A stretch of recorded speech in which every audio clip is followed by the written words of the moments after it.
Je me rappelle encore lorsqu'on a créé le réseau francophone de l'évaluation.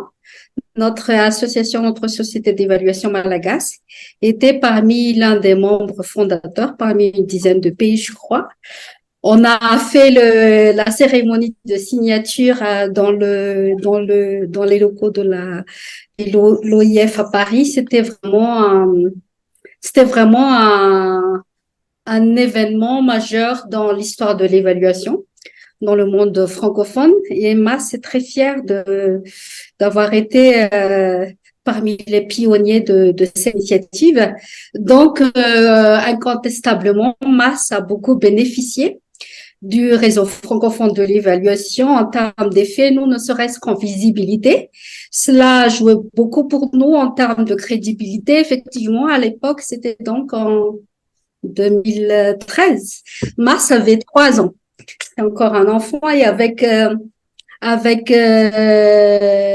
la création du réseau francophone de l'évaluation, Mars a pris tout de suite une ampleur parce que nous, on a utilisé ce label aussi pour communiquer. Comme quoi, nous, on est fondateurs du réseau francophone de l'évaluation. Moi-même, à l'époque, j'étais parmi l'un des membres du conseil d'administration. Et à part cette visibilité, cette crédibilité, moi, je dirais aussi que dans le monde francophone, cet effet d'association, de Société nationale d'évaluation, ça a fait aussi comme un effet ça a fait une masse critique donc pour porter la voix des évaluateurs, des associations d'évaluation.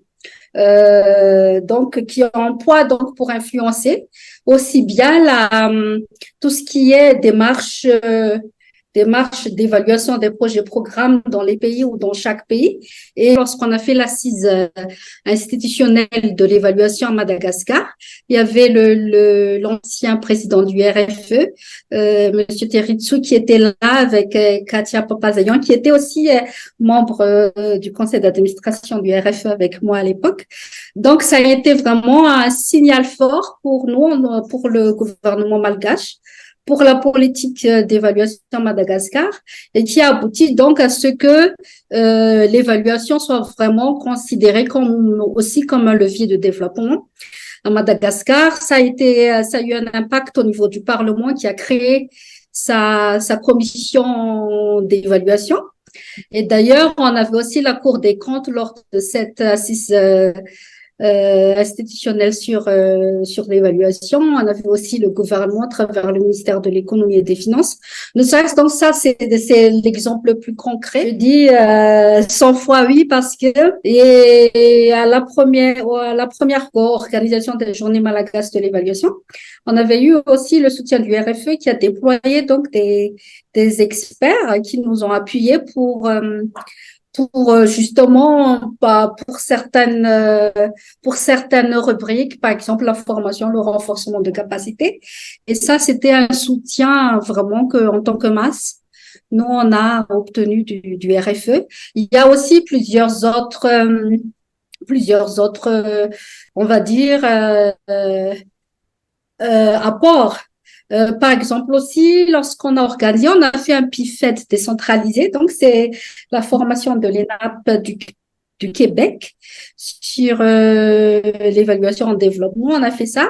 Le RFE nous a soutenu aussi pour faciliter l'arrivée de certains formateurs aussi, ou a fait le lien, a facilité donc le contact de nos personnes ressources par rapport à cet événement.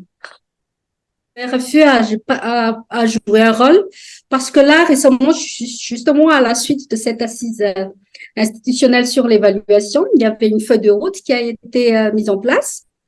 Et le RFE est l'une des parties qui a un rôle à jouer là-dedans. On a fait le diagnostic de l'évaluation des capacités à Madagascar et indirectement, le RFE a joué un rôle aussi là-dedans. Donc ça, c'est un acquis que nous, on est vraiment redevable par rapport au réseau francophone de l'évaluation. Je voudrais bien ajouter quelque chose parce que là, Je voudrais souhaiter un très joyeux anniversaire 10 ans au Mhm. RFE.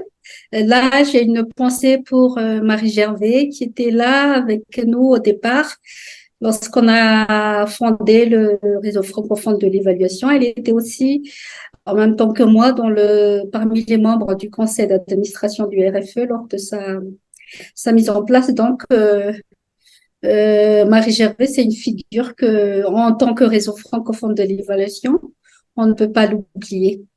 Voilà.